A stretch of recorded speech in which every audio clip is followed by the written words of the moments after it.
파트 1. 경기도 평택시 팽성읍 외곽. 장기간 비어 보이던 단독주택의 지하실에서 3명의 여성이 동시에 구조됐다는 백일비 신고가 접수된 시간은 2024년 7월 18일 새벽 3시 42분이었습니다. 출동한 평택경찰서 생활안전계 순찰팀이 확인한 현장은 안쪽으로 봉제 테이프가 덧대어진 방음제, 외부에서만 잠글 수 있는 철문, 벽면에 촘촘히 박힌 앵커볼트와 쇠사슬 자국이 겹겹이 남아있는 수사관들 표현을 빌리면 도망을 상정하고 설계된 공간이었습니다. 구조 당시 피해 여성 셋은 맨발 상태였고 손목과 발목 주변에 오래된 압박흔이 확인되었습니다.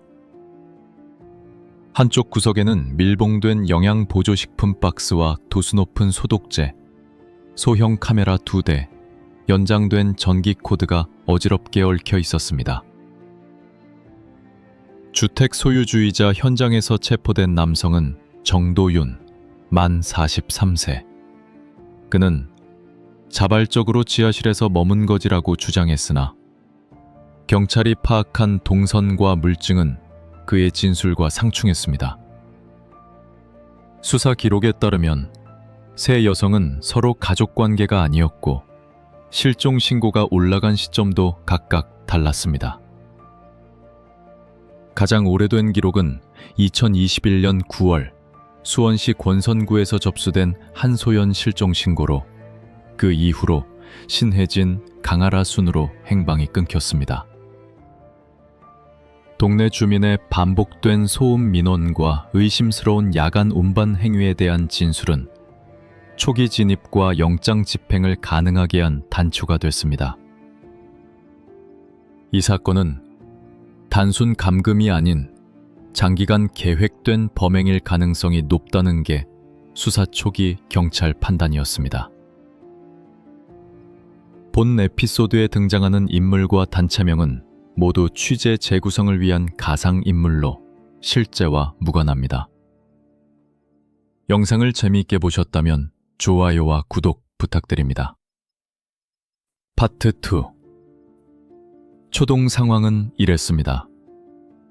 2024년 7월 17일 밤 11시 18분 윤미숙이라는 인근 주민이 지하에서 쇠가 끌리는 소리와 여성의 낮은 신음이 들린다며 백밀비에 신고했습니다. 순찰차가 2차례 현장 점검을 했지만 외관상 특이점은 확인하지 못했습니다.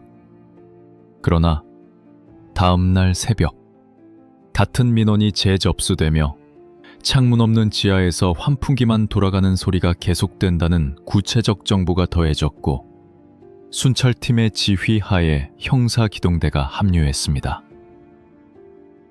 현관은 잠겨 있었지만 주택 뒤편 기름 보일러실 겸 출입문이 툭 튀어나온 형태였고 문틈 아래에서 규칙적인 진동음이 감지됐습니다. 경찰은 긴급 상황으로 판단, 유리 파손 최소화를 전제로 유압 장비를 사용해 보일러실 문을 열었습니다. 그 안쪽, 바닥으로 내려가는 좁은 철계단이 있었고 계단 아래로 내려가자 퀴퀴한 습기 냄새, 인공 소독제 냄새, 그리고 약하게 켜진 작업등 하나가 공간을 비추고 있었습니다. 계단 밑 끝벽에는 안쪽으로만 손잡이가 있는 여닫이 문이 붙어 있었고 두드리자 약한 여성의 대답이 들렸습니다. 문을 개방했을 때 경찰관 이재혁과 최승현은 첫 방에서 신혜진을, 두 번째 맞은편 방에서 강아라를, 끝쪽 좁은 칸막이 방에서 한소연을 각각 확인했습니다. 각 방에는 간이 침대, 얇은 담요, 플라스틱 수통, 그리고 벽을 향한 소형 카메라가 설치되어 있었습니다. 현장에서 체혈된 시료는 국립과학수사연구원으로 즉시 이송됐고 지하 공간에 부착된 카메라 DVR, 라우터, 외장하드, 현금 다발과 구매 영수증류가 압수됐습니다. 당시 주택 1층 거실에서 체포된 정도윤은 내 집이고 이 사람들은 계약한 사람들이라고 주장했으나 피해자 3사람은 문이 밖에서 잠겼고 원치 않는 약을 주기적으로 먹였다고 진술했습니다. 파트 3. 피해자 신원은 다음과 같이 확인됐습니다. 한소연, 28세, 2021년 9월 수원에서 실종신고. 신혜진, 31세, 2022년 3월 안성에서 실종신고.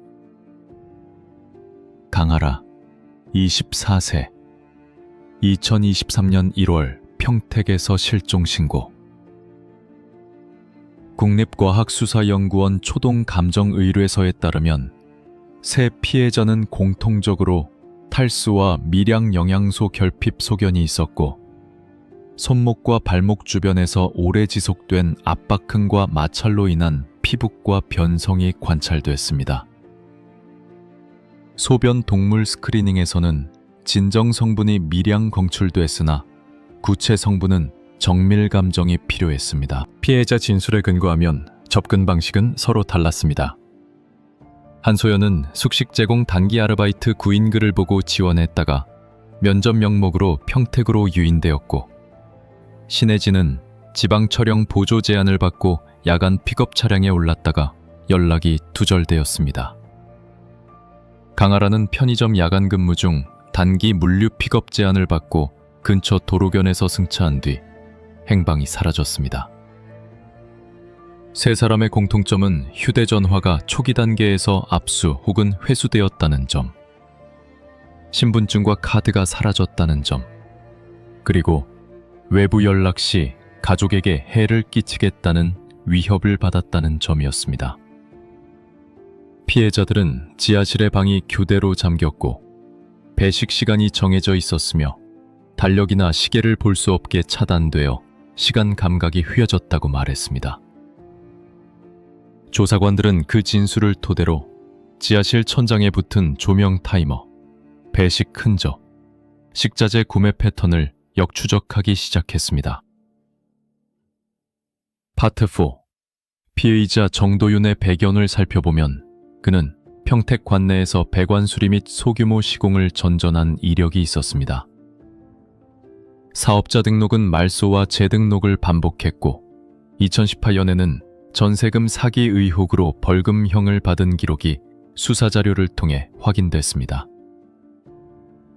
주택은 2019년에 경매로 취득했는데 취득 직후 지하공간 확장과 방음 공사를 진행한 흔적이 시청 건축과의 관련 서류에서 발견되었습니다. 하지만 신고된 동형과 실제 구조 사이에는 차이가 있었고 경찰은 무단 구조 변경 의혹도 병행 수사에 착수했습니다. 압수된 노트북과 데스크톱에서는 다수의 구인구직 게시판 익명 계정 접속 로그가 확인됐고 숙식 제공 단기 일당 보장, 현장 보조, 외부 연락 불필요 같은 문구가 반복적으로 쓰였습니다. 구체적 사이트명은 기록에서 지워져 있었지만 브라우저 캐시와 자동 완성 데이터는 동일인의 반복 게시를 뒷받침했습니다. 구매 내역을 보면 방음제, 앵커볼트, 중고 CCTV, 캠코더, 공업용 자물쇠, 그리고 다량의 영양보조식품과 소독제가 정기적으로 결제되었고 일부는 대포폰 번호로 주문 후 편의점 픽업 형태로 수령된 정황이 탐지됐습니다. 수사관들은 정도윤의 야간 이동 경로를 파악하기 위해 차량 블랙박스, 인근 CCTV, 하이패스 사용 기록을 추적했고 주로 국도 우회로를 사용해 도시 중심 CCTV를 피하려 한 흔적을 확인했습니다. 그는 조사에서 작업인원을 보호하려 했다며 감금이 아니라 보호라는 표현을 고집했으나 문 구조, 수위장치, 그리고 외부에서만 해제 가능한 안전렉은 그 주장과 맞지 않았습니다. 파트 5. 타임라인 재구성은 피해자 진술과 물증의 교차 검증으로 진행되었습니다. 한소연은 2021년 9월 10일 오후 수원역 근처 카페에서 한 남성과 면접을 보고 백색 포터트럭에 탑승한 뒤 기억이 끊겼다고 진술했습니다. 국과수의 동물 분석은 졸피뎀 계열과 항히스타민 복합 성분의 미량 흔적을 들었지만 시간이 오래 경과해 확정 경로는 보류되었습니다. 경찰은 당시 수원역 주변의 민간 CCTV 보관 기간이 이미 지나 영상 확보에는 실패했으나 당시 카드 사용 내역과 버스 환승 기록에서 한소연의 동선이 수원역에서 끊기는 것을 확인했습니다. 신혜진의 경우 2022년 3월 4일 밤 안성 공도읍에서 촬영 보조 면접을 본 후 미등록 대리운전 차량에 탑승한 것이 마지막이었습니다. 공도 평택 구간 방범 CCTV 일부에서 백색 포토로 추정되는 차량이 포착되었고 차량 옆면의 작은 흠집이 정도윤 소유 차량과 일치했습니다. 강아라는 2023년 1월 28일 편의점에서 근무 중 익명의 제안을 받고 퇴근 직후 사라졌습니다. 편의점 지점의 뒤편 로드뷰 사각지대에서 포터 차량의 후진 흔적, 타이어 자국이 일부 남아 있었고 그 패턴은 정도윤 차량의 타이어 마모 패턴과 유사하다는 국과수 감정서가 접수되었습니다. 세 피해자의 휴대전화는 실종 직후 한 번씩 데이터가 대량 전송된 흔적이 있는데 경찰은 이를 통해 연락처 백업과 사진 다운로드가 이루어졌다고 보고 있습니다. 이후 세 기기의 전원은 꺼졌고 유심은 교체 또는 폐기되었습니다. Part Leaks. 디지털 포렌식은 이 사건의 핵심골이었습니다. 지하실에서 회수된 DVR에는 2022년 5월 이후의 영상만 남아있었지만 데이터 카빙으로 일부 삭제 구간이 복구되었습니다. 영상에는 식사 배급 패턴, 문단속 절차, 전등 점등 시간이 규칙적으로 반복되는 모습이 담겼습니다. 특히 주 2회 새벽 시간대에만 문이 열리고 짧은 시간 내 급히 청소가 진행되는 장면은 범행의 루틴을 보여줍니다. 회수된 외장 하드에서는 텍스트 파일 여러 개가 발견되었고 체력 관리, 규칙, 신뢰 점검 같은 제목이 달려 있었습니다. 내용은 피해자들의 일상과 반응 검사 항목을 기록한 것으로 보였고 특정 주차에 탈출 시도라는 메모가 짧게 남아 있었습니다. 또한 정도윤의 휴대전화 고스트 데이터에서는 알 수 없는 여성명 최나경과의 메신저 대화 조각이 발견되었는데 식자재 픽업과 청소 용역 일정이 언급되어 있었습니다. 수사관들은 비공식 진술을 토대로 특정 기간 외부 여성이 보조했을 가능성을 배제하지 않고 있습니다. 다만 최나경은 주민등록 인적사항과 일치하지 않아 실명이 아닌 가명일 가능성도 제기됐습니다. 약물 관련 증거로는 폐기물 봉투에서 수면제 빈 포장지와 항불안제 처방 라벨이 떼어진 병이 나왔고 라벨 일부에서 평택의 한 내과 진료 일자가 어렴풋이 남아 있었습니다. 경찰은 해당 병원 진료 기록과 처방 전 유출 경로를 파악 중이며 약물 조달이 합법 처방을 가장한 불법 전형이었는지 수사하고 있습니다. Part 7. 법적 절차는 신속히 진행됐습니다. 평택경찰서는 2024년 7월 19일 정도윤에 대해 감금, 특수상해, 인신매매, 노동력 착취 목적 혐의로 구속영장을 신청했고 수원지방법원 평택지원 영장전담 판사는 도주 및 증거인멸 우려를 인정해 영장을 발부했습니다. 이후 사건은 수원지방검찰청 평택지청으로 송치되었고, 검찰은 피해자 진술의 신빙성과 물증의 연계성을 보강하기 위해 국립과학수사연구원 감정, 통신사 기지국 접속 기록, 구매 내역 금융거래 정보를 추가 확보했습니다. 정도윤은 변호인을 통해 채무관계로 인한 임시보호, 대가 지급이 있었다는 취지로 혐의를 부인했습니다. 그러나 지하실 문 구조, 외부 잠금 장치, 카메라 각도, 식사 및 이동 통제 메모 등은 자발성 주장과 충돌했습니다. 검찰은 또한 최나경으로 지칭된 인물의 실체를 특정하기 위해 주변 편의점 픽업 CCTV, 택배 물류센터 하역 화면에 대한 포렌식 분석을 진행 중이며, 여죄 가능성에 대비해 미제 실종 사건 데이터베이스와의 대조도 이어가고 있습니다. 피해자 보호는 피해자 전담경찰관과 해바라기 센터가 맡아 의료 심리치료, 임시 숙소 연계를 진행하고 신변 보호 조치가 병행되고 있습니다. 파츠. 이 사건은 지역사회에도 질문을 던졌습니다. 왜 3년 가까운 시간 동안 한 주택의 지하에서 벌어진 이상 징후가 제대로 포착되지 않았는가? 인근 주민 최종현은 밤마다 환풍기 소리와 규칙적인 발자국 소리가 들렸지만 공방을 운영하는 줄 알았다고 진술했습니다. 택배기사 이광수는 무게가 꽤 나가는 박스들이 자주 배달됐는데 현관 대신 보일러실 쪽으로 가져다 달라고 요청받았다고 했습니다. 당시 신고를 한 윤미숙은 인터폰으로 응답이 와도 사람이 직접 나오지 않고 카메라만 움직이는 느낌이었다고 말합니다. 수사관들은 지역 치안망의 사각지대를 인정하면서도 장기간 은폐를 가능하게 한 건 범행자의 계획성과 주변의 익숙함이었다고 평가합니다. 본 채널의 조사가 이어질 수 있도록 시청자의 참여가 큰 힘이 됩니다. 지금 보고 계신 분들께 추가 자료 확보와 후속 취재를 위해 좋아요와 구독, 알림 설정을 부탁드립니다.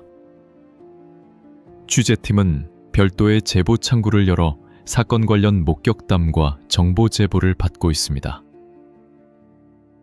파트 9. 여전히 남은 공백은 분명합니다. 가장 큰 의문은 3년이라는 시간입니다. 전기요금과 수도요금은 어떻게 관리되었는가?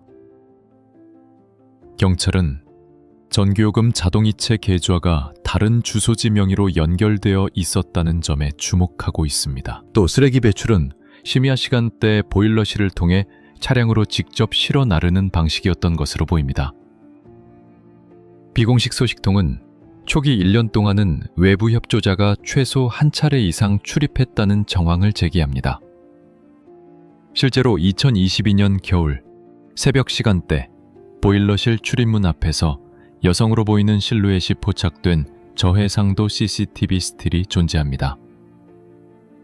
다만 얼굴 식별이 불가능해 단서로서의 가치가 제한적입니다. 또 하나의 수수께끼는 통제 기술입니다. 피해자들의 시간 감각이 흐려지고 탈출 의지가 약화되도록 설계된 생활 규칙이 있었는지, 포렌식으로 발견된 텍스트 파일의 일부 단어, 신뢰 점검, 반응 검사가 어떤 실천으로 이어졌는지 검찰은 자세한 분석을 의뢰했습니다. 초기 추정에 따르면 조명 점등과 음악 소음이 특정 패턴으로 조작되었고 식사량과 수분 공급이 통제되었을 수 있습니다. 하지만 이는 확정되지 않은 단계입니다. 또한 정도윤이 왜 굳이 지하실 구조 변경에 공을 들였는지도 논점입니다. 건축과 자료에 따르면 방음제는 외부 소음 유입 차단형이 아닌 내부 소음 차단 제품이 주로 사용되었습니다. 이는 안에서 밖으로의 소음 차단에 집중한 선택으로 보입니다. 파트 10. 피해자 중심 조사는 최대한 2차 피해를 줄이는 방향으로 진행됐습니다. 한소연은 보호관찰관 입회하에 처음 3개월은 문이 항상 잠겨 있었고 그 뒤로는 식사 준비라는 명목으로 복도까지 나갈 때만 다리가 풀려 있었다고 진술했습니다. 신혜진은 가끔 창틀에 바람이 드는 날 아주 잠깐 냄새로 계절을 느낄 수 있었다고 했습니다.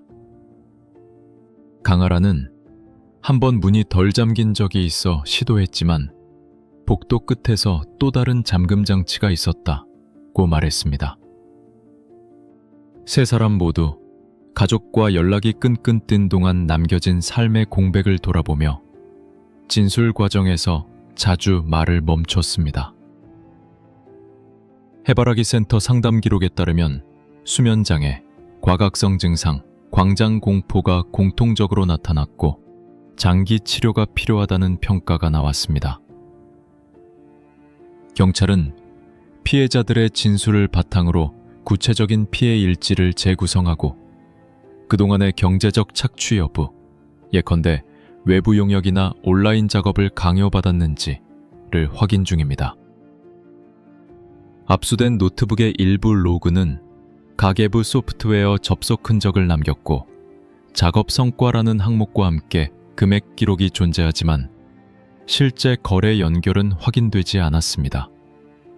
이는 허상을 통해 통제했거나 외부 공범 계정으로 연결되었을 가능성을 시사합니다. 파트 11. 재판은 2025년 1월 수원지방법원 평택지원 형사합의부에서 1심 선고가 내려졌습니다. 재판부는 피고인 정도윤에게 감금, 특수상해, 인신매매 혐의를 대부분 유죄로 인정하며 징역 23년을 선고했습니다. 양형 이유에서 재판부는 오랜 기간 다수 피해자에 대한 자유박탈과 인격 침해가 반복되었고 계획성과 은폐 시도, 물적 증거 일치, 피해자 진술의 구체성과 일관성이 뒷받침된다고 밝혔습니다. 다만 공범 여부에 대해서는 합리적 의심을 배제할 정도의 증거가 부족하다며 유죄 판단을 유보했습니다. 아울러 위치 추적용 장치, 외부 잠금 장치, CCTV 장비 등 범행 도구에 대한 몰수 처분과 피해자 치료비 및 생계 회복을 위한 배상 명령이 함께 내려졌습니다. 검찰은 공범 특정과 여죄 수사를 계속하기 위해 항소를 검토 중이고 변호인 측도 자발성과 대가 관계를 주장하며 항소장을 제출했습니다. 피해자 지원단체는 판결 후 기자회견에서 형량보다 중요한 것은 재범 예방 체계 강화라고 말했습니다. 경찰은 평택 관내 유사구조의 불법 개조주택 전수조사를 예고했습니다. 파트 12. 사건을 마무리하며 남는 기록은 분명합니다. 첫째, 접근의 출발점은 취약한 구직 환경이었습니다. 익명성이 높은 노티셔, 야간 픽업, 숙식 제공이라는 미끼는 반복적으로 활용됐습니다. 둘째, 구조의 핵심은 이웃의 의심이었습니다. 작은 소음, 낯선 배달 동선, 환풍기의 규칙성 같은 생활 단서가 모여 결정적 진입으로 이어졌습니다. 셋째, 증거의 축은 디지털 흔적과 공학적 구조였습니다. 문과 자물쇠, 방음제와 카메라, 전등 타이머, DVR의 공백과 복구된 조각이 하나의 스토리를 말했습니다. 아직 최나경의 정체, 초기 1년의 공백, 약물 조달 경로 같은 질문은 남아 있습니다. 수사당국은 미확인 공범 여부와 여죄 가능성에 대한 문을 닫지 않았습니다. 본 프로그램은 모든 인물과 조직을 가상으로 구성해 실제와 무관하게 재구성한 탐사보도 형식입니다. 이 기록은 피해자들의 회복을 응원하며 동일한 방식의 범죄를 조기에 가로막는 데 필요한 사실 검증과 절차적 기록으로 남겨집니다. 추가 제보는 언제든지 공식 채널로 접수 가능합니다. 사건은 끝났지만 기록은 계속됩니다.